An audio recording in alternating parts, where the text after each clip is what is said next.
So let me begin by saying that we are here to kind of give an update about what is happening in Washington with the executive branch, though I can't predict everything they're going to do, and to say that in the recent election, the American people voted to make America great again.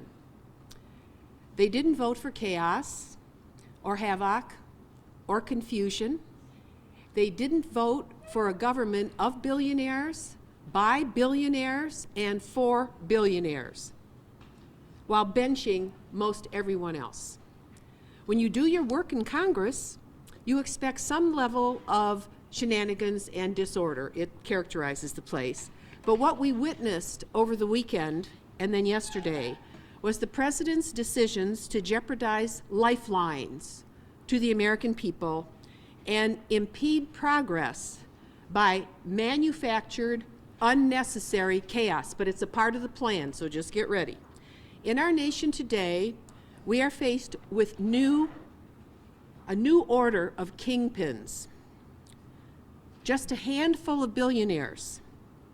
Think about this. The top 1% of earners in our country, the top 1%, now hold more in wealth than the bottom half of our people. And that includes most of the region I represent. A handful of just 1% of earners holds that much wealth. 6 of them were at the recent Trump-Vance inaugural. Of those 6 that were there, including Elon Musk, they control 20% of the world's entire wealth. That's even hard to think about. And they also control most news networks in this country. What they want is $4 trillion in tax cuts out of the Congress of the United States, taken out of the hides of the American people, and that's why you're here today, because we will fight with every inch of strength we have against that wealth transfer in this country.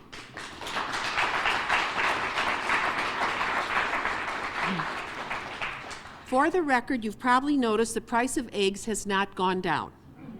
The president hasn't talked about eggs yet. The price has actually gone up. Meanwhile, more huge mansions are being built by hedge fund managers who are moving from Wall Street as we speak here today down to Mar-a-Lago, and those mansions get bigger and more gaudy. Here in Ohio, in this region and everywhere in Ohio, property taxes have just shot up at an enormous rate. But that's true in many states, not just here. The state of Ohio could do a lot to help, but I don't know, they have blinders on, I guess. And counties are being impacted, not just ours. For the American people and their budgets, something is very out of whack. And in Washington, and I'm going to take just a couple minutes to explain what's happened over the last several months, the federal government, rather than doing its job, paused. It just stopped to create more chaos. And you might say, why would they want to do that? Well, I serve, as you know, in the U.S. House of Representatives, the closest instrument at the federal level to the American people. And last year, 2024, without finishing our nation's budget for this year of 2025, the Speaker of the U.S. House, Mr. Johnson of Louisiana, took time last fall and spent money to travel here to this district to campaign against me. That was interesting. But what he didn't do was his job. And his job was to pass the budget for this year of 2025 by September 30th of last year. Okay? So our federal government has been on autopilot since October 1st of last year, which is not fair to you, to the American people, nor federal workers across every agency and department.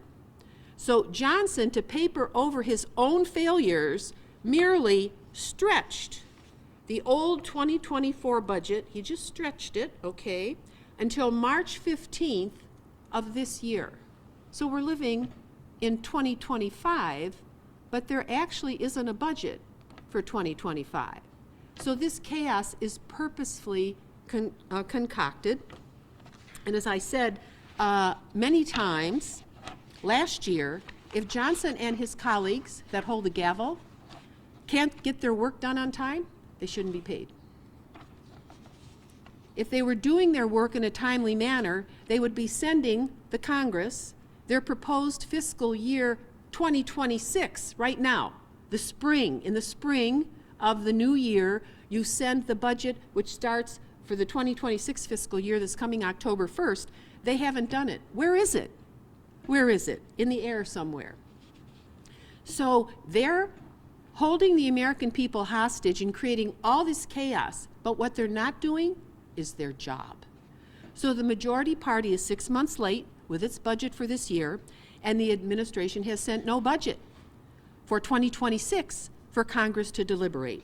Nothing has arrived, and what they've been doing is stopping what we approved to be spent in the year of 2024. Now, this week, the new president's team is flooding the airwaves with the latest scares and diversions to cover up the fact they didn't do their job. They remind me of the old organ grinder routine that had the monkey. Anybody remember that? And the monkey would capture the attention of innocent passersby while shady characters hid in doorways would run and pick their pockets. And that is exactly the routine that's going on. I need a comedian to help me create that routine because for the American people, to show them what's happening. Now this new administration is spinning threats and sending shockwaves, large and small, to harm the American people. And most importantly, they are not serving the American people as they are sworn to do. I'm going to introduce several phenomenal human beings who live and work in this community, but let me just give you a couple examples of calls that we have gotten as a result of this chaos. Major employers across our region are having trouble with contracts from the federal government. They have concerns about making payroll. As also, many of them are innovating new technologies, and they are unable to continue that work. They're pausing the work because they don't know when their federal payments will come down or the tax benefits that they receive as businesses in this country.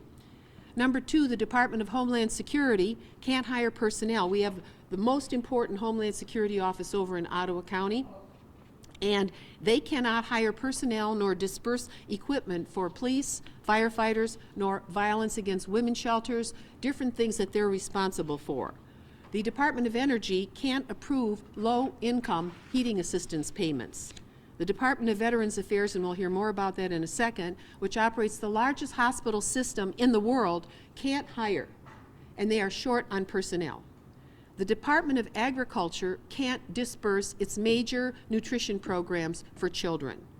The Internal Revenue Service, this is so interesting because this has been a fight in the Congress, can't hire staff in IRS to go after the tax cheats. And guess where most of the tax cheats lie on the income spectrum? At the top. They have fought that with tooth and nail.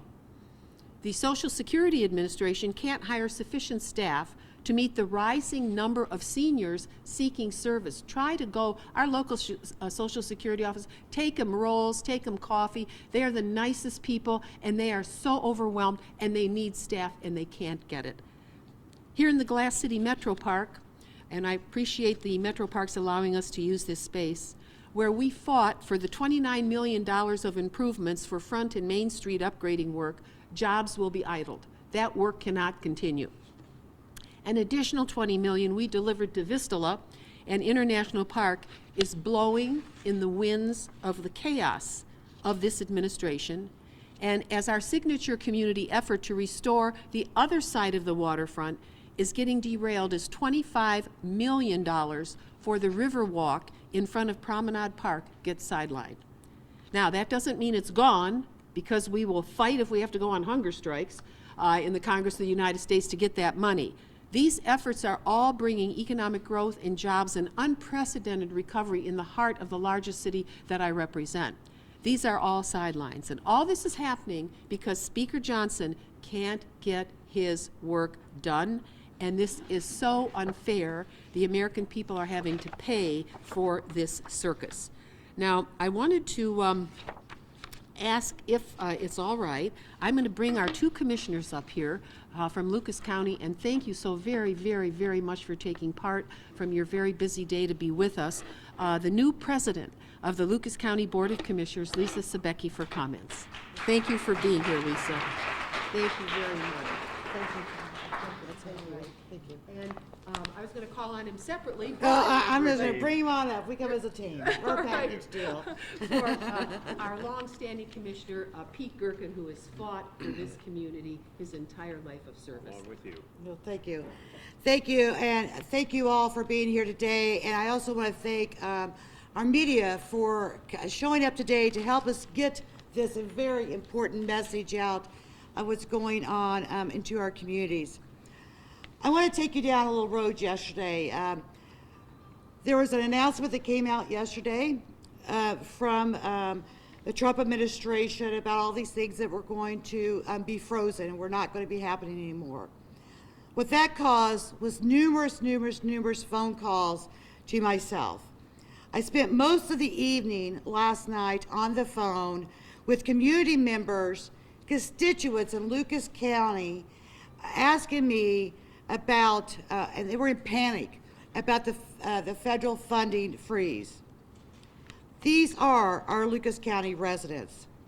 And I'm going to tell you about one of the stories that I spoke with. This was a mother, a single mother with a couple of kids. One is diabetic, and the other one has asthma. They're on SNAP benefits. They're on Medicaid. And the kids receive free breakfast and lunches 5 days a week at school.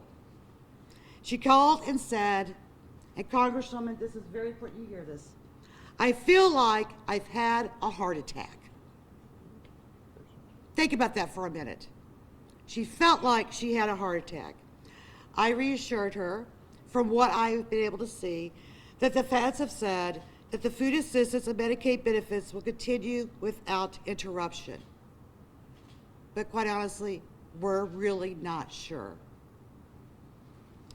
But given the action taken yesterday, I'm confident that there aren't going to be more disruptions coming, and the consequences could be dire. Many families are crunching the numbers about what this reality would be if their SNAP and Medicaid benefits disappear. And that reality is grim. For the mother I spoke with, her kids would be hungry. She would no longer afford the insulin and breathing treatments that her children need. She couldn't pick up any more hours at her job, and even if she took a second job, something would have to give. This is just one of the examples, folks, of the phone calls that I received last evening. And it's likely also something else that our staff under Lucas County Jobs and Family Services, that the TANF funds, that stands for Temporary Assistance for Needy Families, will be frozen under this direction. Well, in Lucas County, we currently, roughly around 4,000 children in Lucas County who have been in custody of Children's Services and are now living with guardians. This assistance helps with families to help pay for clothes for these children, school supplies for these children, and just the basics of essentials of raising a child. And those of you that have children, think about all the things that you purchase and provide for your children. These are the things that are going through people's heads with this chaos that is happening. We applaud these families that do care for these children and take them in. We support them in Lucas County. But these programs have a very real and a very local impact on our families and on our children. Children. Very young people in our communities that have not an opportunity to vote or an opportunity to have a say. And it's not just families that are thrown into uncertainty.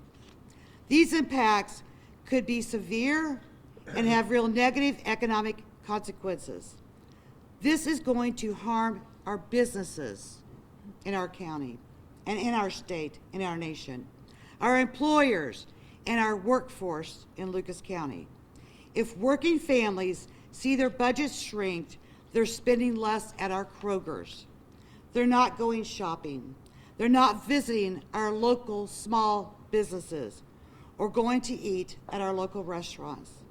And they certainly are no longer putting money aside for a new or even a used car, or even the repairs for a vehicle that they're trying to stash their cash for to repair to continue to be able to go to work. On the other side of the coin, the organizations and programs in Lucas County that receive federal funding both employ a lot of people and provide services that assist businesses that help keep our workforce strong. Freezing this funding and plummeting local programs into uncertainty does nothing but cause chaos and disruption. And this is what they want, is chaos and disruption. But here in Lucas County, with my partner, Commissioner Gerken and Commissioner Lopez, we've been able to weather the economic uncertainty before, brought on by the recession and by the pandemic. And I will reassure you, as Commissioner Gerken stands with me, that we will weather this storm, but we're going to weather it together. We have gained momentum in our workforce and economic development, and the last thing our economy needs is reckless insanity. Thank you.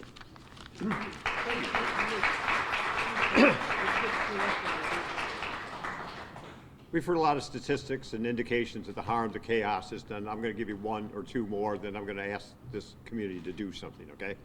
I was at JFS earlier today with Commissioner Sebecki on a town hall meeting. Let me show you some facts in Lucas County. 1/3 of our county, 1/3 of the population of our county is on Medicaid or Medicare. 1/3. 1 out of every 3 people in this room. 193 some thousand children receive SNAP and food benefits. Now they'll say, we didn't mean that. You're going to be okay. But how do they get those benefits? We have 300 to 400 employees at JFS whose pay to do that work comes from the federal government through the state to us.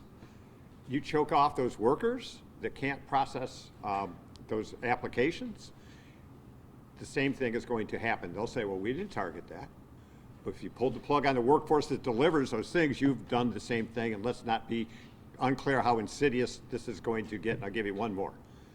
There has been an epidemic of EBT card fraud. People that live on their EBT card to get their groceries for the month to do it. There's been a massive fraud nationwide here in Lucas County. There has been a program federally to reload those cards temporarily. If somebody goes to the Kroger, uses my EBT card, it's gone, and I'm there on the second day of the month. Last month, they reloaded over $850,000 on that. That money is lost today. So if you get scammed on your EBT card, you're out of luck for a month. That's not fair to do that. We've heard a lot of what's going on. I wanted to take this opportunity to make a challenge to the community. Power seeds nothing without a demand. That's a quote I learned from Saul Alinsky years ago. He probably got it from others, but power seeds nothing without a demand. They have the power. What demand are we going to make back as a community? I see people here from the mental health community, from the public health community, from the arts community, from the legal community, from the community back there. This is a clarion call that we better stand up and get our act together and not be quiet. What they are counting on is fear. What they're counting on is disparaging us. What they count is us from acting in our own self-best interest for our one portion of this program. If they do that, if we do that, they win. We'll give you I listened to my favorite musical artist on the way over here, Tom Petty, and I played it loud. We won't back down. We better not back down, and we better come together. Everybody that's in this room that has an interest that came out in the cold here, let's start putting our collective voices together and saying, enough's enough. We're not going to take it. These are our rights. and we're not going to give them up. And we're going to support. Congresswoman Kaptur is one voice there, but when you see 1,000 of us behind you, 1,000 of us behind you saying, go, Marcy, go, that's going to help make a difference. I'm going to implore everybody before they leave here today to think how they can organize, mobilize, and get loud about this. Otherwise, they win.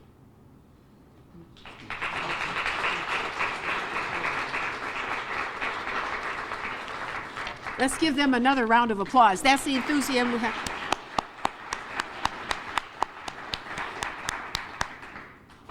I'm going to ask Holly Matthews, who's the Executive Director of the Criminal Justice Coordinating Council for Lucas County and Toledo. And I also want to thank David Zavak in our regional office for helping us put this together. David, thank you very much. Holly, thank you for coming. Thank you. You're welcome. Thanks for having me. Good afternoon, everyone. As Congresswoman Kaptur said, I'm the Executive Director of the Toledo-Lucas County Criminal Justice Coordinating Council. I have worked with federal grant funds for over 20 years. A colleague once said to me that I haven't met a grant funded program that I don't like, and I would say after the chaotic week we have had this week that may no longer be true. I am here to share with you the impact that federal grant funds have on our local criminal justice system. The Criminal Justice Coordinating Council, which is also referred to as the CJCC, currently administers $6.2 million in criminal justice federal grant funding for Lucas County. The proposed pause on grant payments would mean the delay and potential loss of $2.5 million, representing 42% of awarded funds to CJCC and subawarded to local nonprofits, courts, jails, and police departments. These funds are used to assist victims of domestic violence, including funding for domestic violence shelters, victim advocates, specialized law enforcement response, and legal support for human trafficking victims. The funding is also used to prevent juveniles from entering the juvenile justice system through culturally specific after-school programs, job readiness training, and diversion programming. Funding is also used to enhance law enforcement operations by purchasing body armor, tasers, and other needed supplies. Additionally, funding is used to enhance reentry services in Lucas County through case management and highlighting the success of Lucas County's continuum of reentry services through participation in a national evaluation of the Innovative Reentry Initiative. New funding that is now on hold would add peer support for individuals participating in adult treatment court, the creation of a co-response team to deflect individuals with behavioral health needs from the criminal justice system, and the expansion of the City of Toledo's gun violence reduction program. Unfortunately, $1.7 million is just a portion of federal funds to support the criminal justice system in Lucas County. This number does not include funds awarded directly by state agencies to Lucas County recipients or direct awards by the Bureau of Justice Assistance to other agencies. The possible pausing of grant awards and grant payments is detrimental to local nonprofit agencies and the local government. Many agencies provided services in Q4 2024 and may not be reimbursed for those services. If you are not aware of this, most federal grant dollars are paid on a reimbursement basis, so agencies are operating off the promise to pay. It is a contract to provide services, and with this pause, we may be violating that contract my agency holds with these agencies. Agencies may have to lay off grant-funded individuals, and some local nonprofits may not be able to withstand a pause in federal funding. This not only has an adverse impact on the agency, but will also have an impact on the local economy and may jeopardize public safety for Lucas County residents. Thank you for having me today.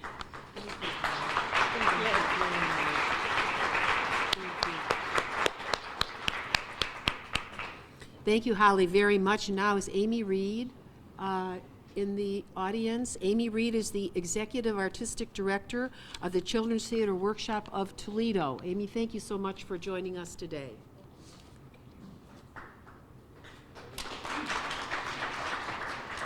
Thank you, Representative Kaptur. Thank you all for being here today. One thing that I know as an executive director of a local nonprofit is that we all belong to the network of our community.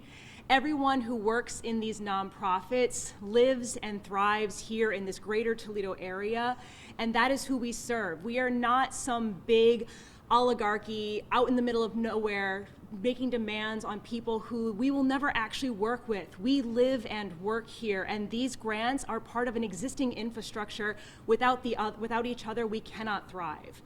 So I'm with the Children's Theater Workshop. We're a nonprofit youth theater. We've been here since 1954. We currently reside at the Collingwood Arts Center in the Old West End. We bought the historic Ohio Theater in the North End, and thanks to the Community Project Fund sponsored by Representative Kaptur, we are restoring the last standing neighborhood theater in Toledo. And arts can sometimes fall to the bottom of priorities. But the fact is that we work with children. We work with vulnerable populations. And in the scope of what we do at the Children's Theater Workshop, we encounter food needs, education needs, the ability to have a strong sense of self and mental wellness, the sense of community, and skills that young people build in order to succeed in the outside world. Our families, our partners, are recipients of SNAP and WIC, Medicaid. Our schools, our partners in Washington local schools and Toledo public schools, they're Title I. We have children who use individualized education plans known as IEPs. They use disability services. They use violent prevention efforts. They use economic development services, immigrant services, refugee services, because we are a community-centric organization leveraging federal funds to best serve these vulnerable populations. We interact with the work of all the other institutions here today and the effects that will be disastrous if this funding is lost. Our children are still recovering from the panic. As a person who works in education, social emotional development, I heard over and over and over, our kids are not okay. And as a mom of a child who also has special needs, I can confirm the kids need care. And this is the kind of place where they get this kind of support. These federal funds and these programs the federal funds go to are where these kids get this care. And if we want to put our money literally where our mouth is, we need to continue that good work. The Ohio Theater renovation is a $2.5 million renovation. Okay, it is located in a low to moderate income neighborhood, a predominantly black neighborhood, a historically underserved population, and this is the kind of thing that brings economic development. We are the intersection of all of these vulnerable populations. We see it all. The loss of federal funding upends lifelines for these families, and it destroys necessary infrastructure for the greater Toledo area to thrive. We are the nonprofits that serve these individuals in our community, and they deserve better. Thank you.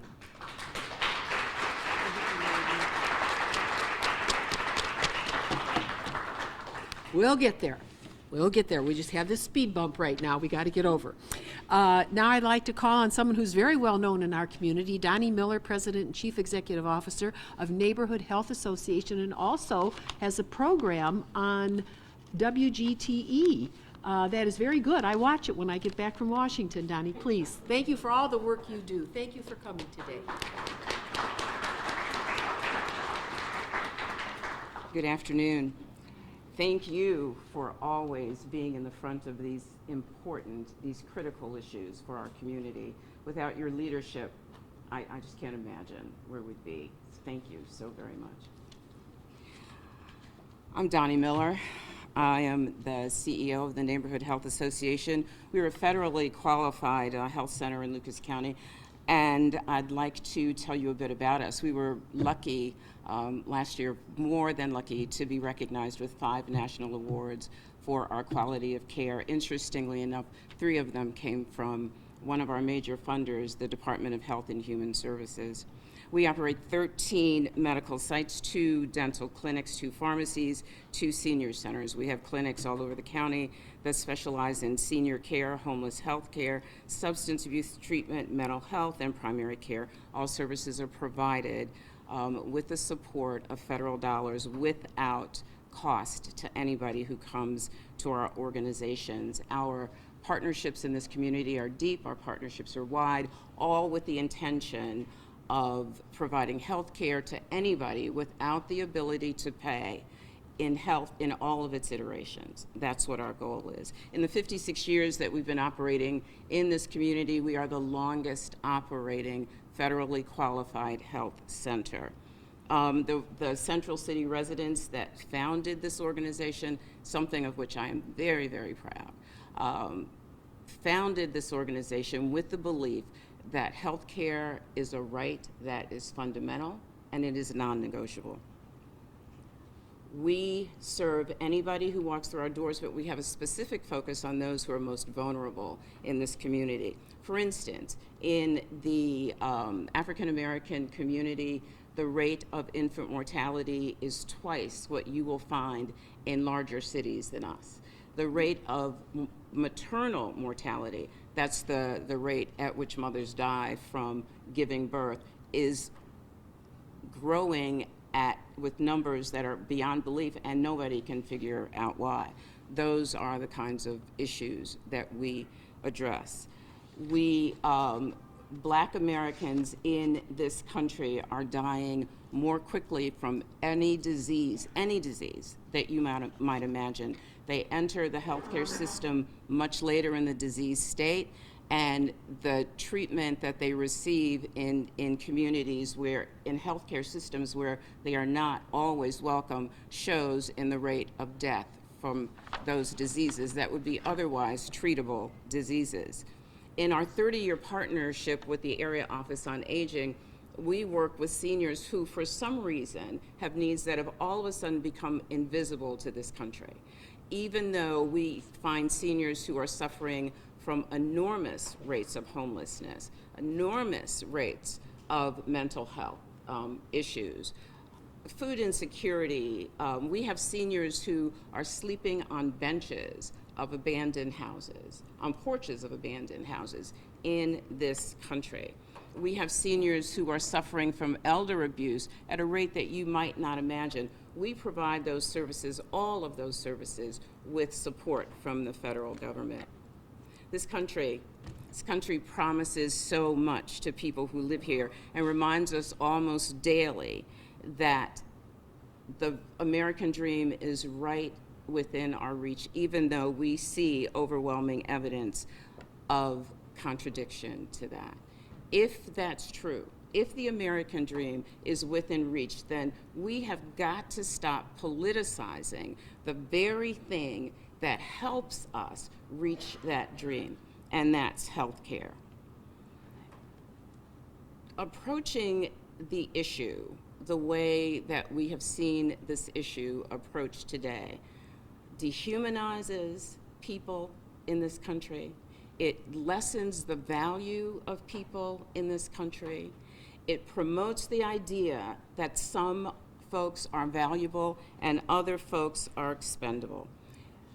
Pulling money from an already underfunded system will contribute to the deaths of people from otherwise treatable illnesses. It'll perpetuate the decrease of services to those very seniors that I talked to you about. It'll encourage the death of an entire race of people. It will lead to unemployment as we are unable to pay those folks who do this very important work.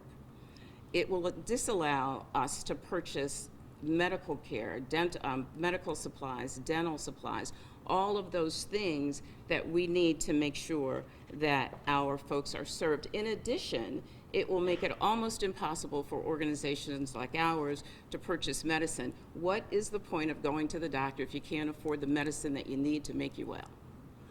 Medicine is expensive. We are, through our relationship with the federal government, able to provide medications at a significantly reduced rate than most anybody else because we are serving the most vulnerable in this community.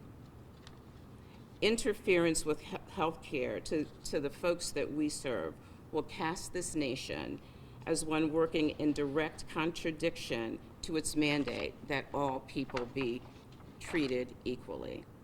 The damage, and this is so important to understand, the damage that this process will cause can be irreversible.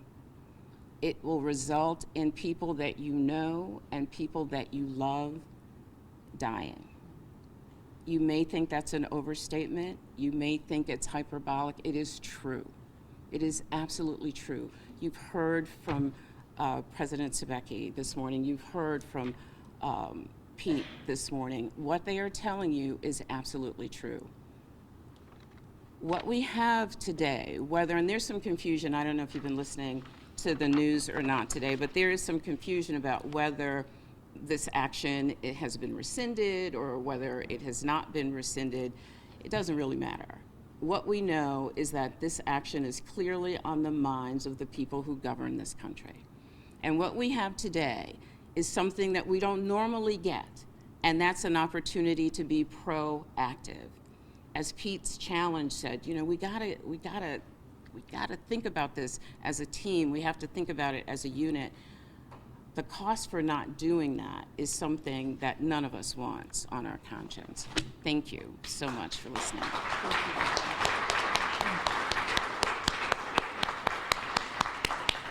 Think of the thousands of people that you serve every year. You give them a place, you give them help, you heal under very difficult circumstances, and we appreciate your being here with us today so very much.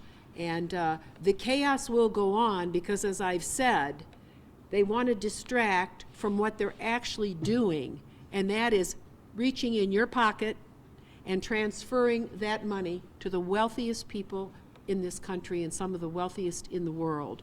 So they're going to create a lot of chaos, so we have to fight for our day in the sun. And we will do that as a country. We've won battle one.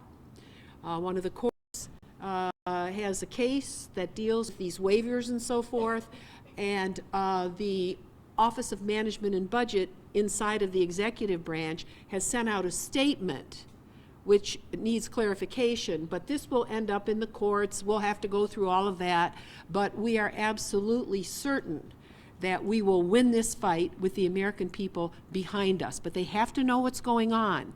And you can't be overwhelmed. You're worried about your agency or what this grant is or what that will do. But we don't want, that's important, but we've got to win the big fight to tamp them down in the Congress. And we have some congressional seats that are up this year too in some of the other states. And the margin in the House right now is 217 Republican, 215 Democrat. It is so close. And we hope that we'll be able to catch, elect some others around the country and do something. And maybe some of our Republican allies might decide they might want to become independent. You never know. You never know.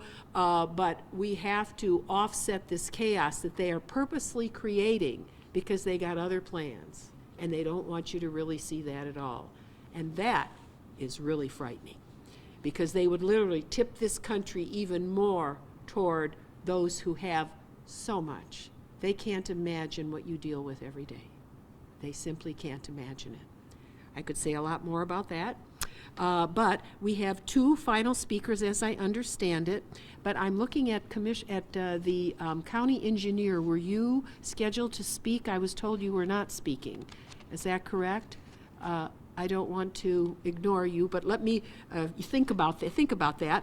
And let me ask Susan Zaire if she is in the audience. She's come all the way from Erie County to be with us today.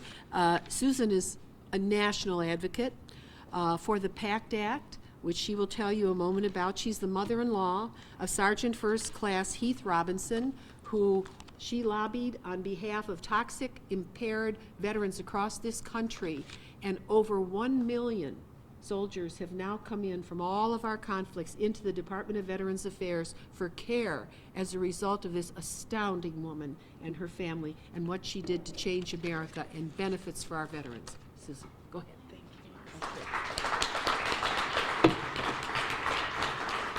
Thank you. It is our nation's obligation to care for our military veterans who willingly went off to war to fight for all of our freedoms.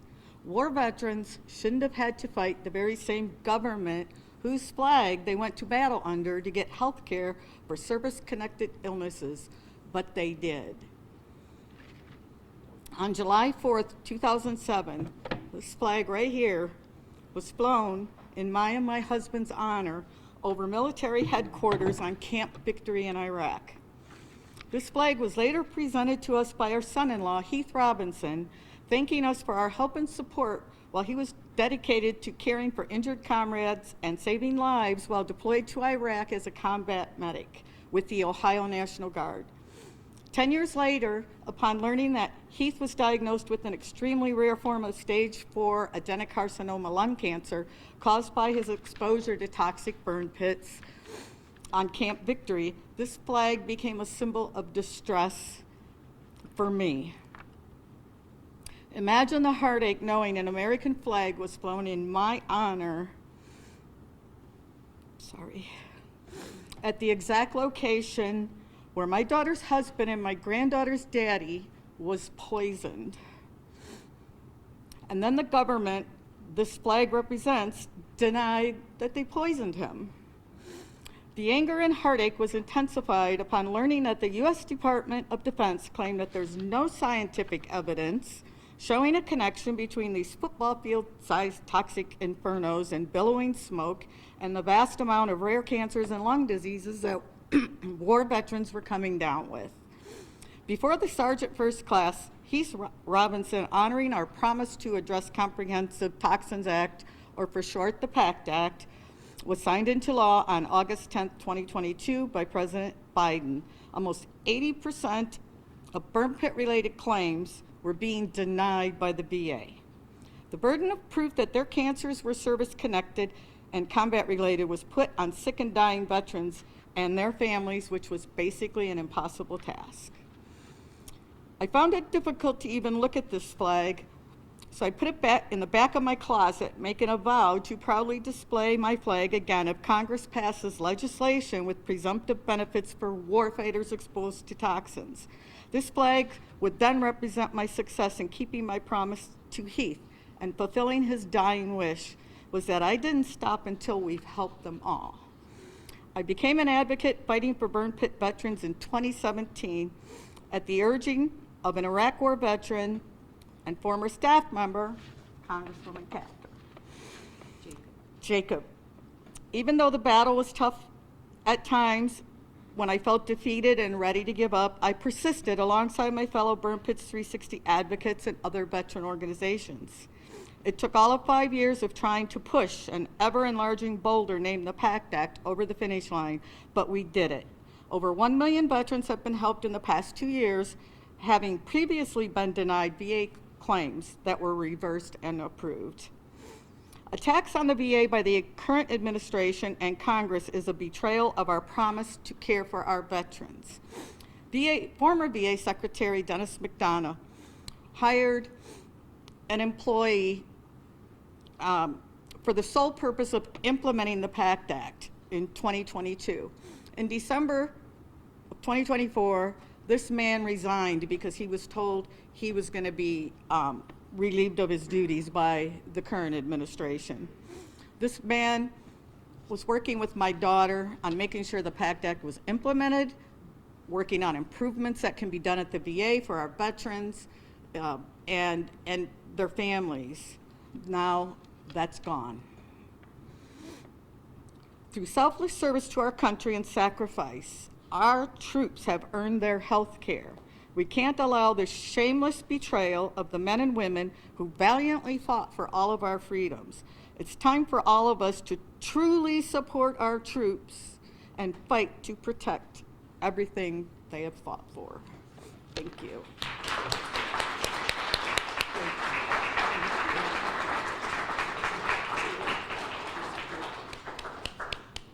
Susan, thank you so very much for your relentless work to serve our veterans. And perhaps someone here has found it, but in terms of the Trump family, intergenerationally, I have not found one individual who served in the U.S. military. If you do, please let me know. Now, I don't want to miss anyone. I think Aaron McPardo, if I got it correct, from Habitat for Humanity. All right, very good. Thank you so much for coming and joining us, Aaron. Thank you for being here. Thank you. Hello, everyone. Thank you for having us. Thank you for coming here. Thank you, Congresswoman, for having us and putting this together. This is an important topic. The reality is, at some point in everyone's lives, either you or a loved one has needed help. To get that help, many turn to nonprofit organizations. Nonprofits are able to fill a need when government and businesses just can't. Nonprofits play an essential role in people's lives in our community. We help shelter, feed, treat, educate, support, stabilize, and revitalize our community. But funding doesn't always come easy for us. We hope individuals will give because they believe in our mission. We hope corporations will give because we are in alignment with their corporate social responsibility. And we hope grants are available to help us fund impactful programs. Government grants, in particular, can be transformational gifts that help us make an even bigger impact in our community. And isn't that what we want as taxpayers? Don't we want to provide opportunities for affordable home ownership that stabilize families and create more taxpayers? Don't we want to be able to help seniors afford a roof replacement so they can remain living in their home and in the neighborhood that they grew up in? Don't we want to save our current housing stock or build new to keep our neighborhoods whole and vibrant? That is what the government grants we receive help do. When we received word that this impactful funding might not be available, we immediately began looking at what projects had to be cut. For Maumee Valley Habitat for Humanity, over $2 million in federal funding was immediately at risk. And this grows to over $4 million in funding by the end of the year. Homes will not be built, roofs will not be replaced, and homes will continue to be unsafe for families that live in them. Many of those homes are in these neighborhoods that we are gathered in today. No one wants to make the decision on who does and does not get help. When the need for affordable housing and home repairs is at its highest, now is not the time to disinvest in programs that help make home ownership and home repairs affordable. These cuts will result in more unhoused families in Lucas County and across the country. Everyone benefits when families live in safe, affordable homes. Everyone benefits when families get the help that they need. This is not a partisan issue. Our hope is that the current administration will understand this and continue to fund critical affordable housing work and nonprofit work. If not, the impact will be devastating. Thank you.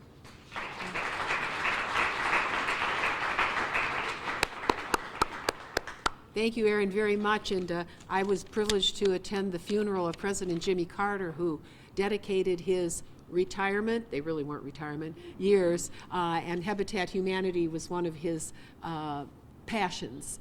And I can honestly say this because I worked for him. He achieved in retirement what he could not achieve as a member of Congress because of what happened in those days with international affairs and so forth. And he made an imprint across our country and across our world. So I just have to put in a word for elected officials I respect.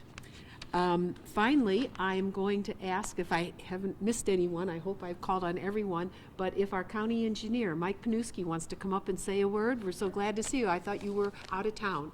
Great to have you here today. Thank you very much for coming. County engineer for Lucas County, former employee of the Army Corps of Engineers. I did, back in the day. Thank you, Congresswoman, for the opportunity to speak. I always say that you can always tell the quality of a community by the quality of its infrastructure. And infrastructure is the lifeblood that all of us use to power our industry, for people to get the place to place, for people to work and make a living. And I was surprised to see that, for most transportation agencies, the majority of our funding comes from the federal government. It's all based on reimbursement. We get reimbursed for the monies that we spend, and we literally employ and enable to employ hundreds of people in Northwest Ohio that are responsible to build our infrastructure and to make them go and to make them a reality. With the pause in the funding that we've seen, I was very surprised to see that most of our transportation programs are included in that list. And for something that's so important to our communities, and even the Secretary of Transportation, Secretary Duffy, in his remarks when he was confirmed, acknowledged the importance of funding and transportation infrastructure to our country and how it really impacts how we can be competitive in the world. The last Congress and previously we passed the Bipartisan Infrastructure Act, which essentially was really important and is a generational investment in our infrastructure. And thanks to Congress, people from both parties who saw the need for infrastructure improvement in our communities and in our country, they decided to make a $1 trillion investment over 5 years in our communities to make our infrastructure better, in terms of improved highways, in terms of improved safety, for new techniques to be able to save money and to be able to make our transportation infrastructure go further. With all of that, that investment is now put on pause with the result of the current administration. I hope the Secretary meant what he said, that these types of programs are so vital to our communities that we will continue to move them forward. Here in Northwest Ohio, we were privileged enough to get a grant from the Department of Transportation for almost $25 million for significant safety projects to improve our highway safety across Northwest Ohio. Not just here in Lucas County, but in Wood, Ottawa, and Sandusky counties as well. Transportation does not discriminate between people, it doesn't discriminate between where you live. Everybody relies on it. And it's something that's vital for all of us to be able to thrive. And I was very disappointed to see the fact that these very important programs, I think programs that everybody agrees on are necessary to move our community forward and to improve our quality of life, have been put on pause. I hope that the administration takes a look at our programs and sees the good things that it does in our community, how it keeps hundreds of building tradesmen employed, millions of building tradesmen employed across the country, millions of people employed that are the bedrock of our middle class and the bedrock of our prosperity. And without our continued transportation funding, it's hard for us to be able to see us being competitive on a global scale. And with that, thank you, Congresswoman, for your leadership, and thank you to the good people of Northwest Ohio. Thank you, Mike. Thank you very much. David, have I called on everyone that I should? Do you want to say anything? You don't want to say anything. Well, that's unusual. I know that there may be questions of the press and from the press. If those who have spoken want to just stay a little bit, maybe you could do one-on-ones. Is that good? And I just want to thank you and reassure you that you matter, the people you serve matter. We cannot be quiet. We have won the first battle. The administration has put a pause on their original decision, but most of all, we have to remember that when the Constitution was written, 3 branches of government were created. The first was the Congress. And the House is the closest to the people. So I feel it incumbent that we do more to elevate to the country from this location and 435 other locations in our nation and the territories that join with us in the House, to let the country know what is happening here. My colleagues are doing that around the country as well this week, and your stories may be picked up in other places. We urge you to do that because this was a really, really good dialogue from those that presented, and to give people in the room confidence that you matter. In the Constitution, in the Article 1, you will see where appropriated dollars that are passed by the Congress have to be spent by the administration. They cannot take those monies. Some of those officials have been on television. They don't even know what they're talking about. They'll end up in the courts and will win eventually. But the point is, it's written right into the Constitution that only Congress has the ability to appropriate and to designate how those dollars are to be spent. They cannot take them away. They have been passed. It's there. It's there to be spent. They're only creating chaos in order to distract everybody and get everybody all involved, and meanwhile, then try to push their tax bills through that will try to take this money and put it in the hands of those who have so much. They just have so much. They really need to spend some time here. I actually sent a note to the president to come to Toledo. I said, would he come to Toledo and visit with me, and I'll show him neighborhoods and places and work that I doubt he's ever seen in his life. So we'll see if he responds.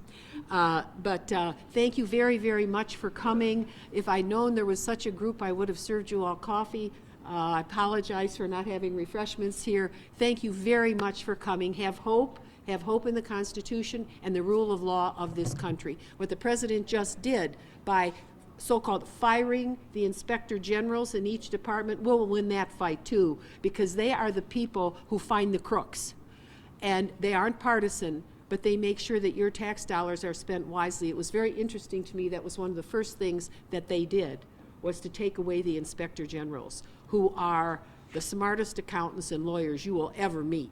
And we're going to put them back in position. Okay, so that's going to happen, but they can't dismantle the government of the United States. But let's keep our eye on the main ball, and that is making sure that these funds are restored and able to be spent, and hopefully try to get them to produce a budget that can get a majority of votes in both chambers. Thank you so very, very much for being here today.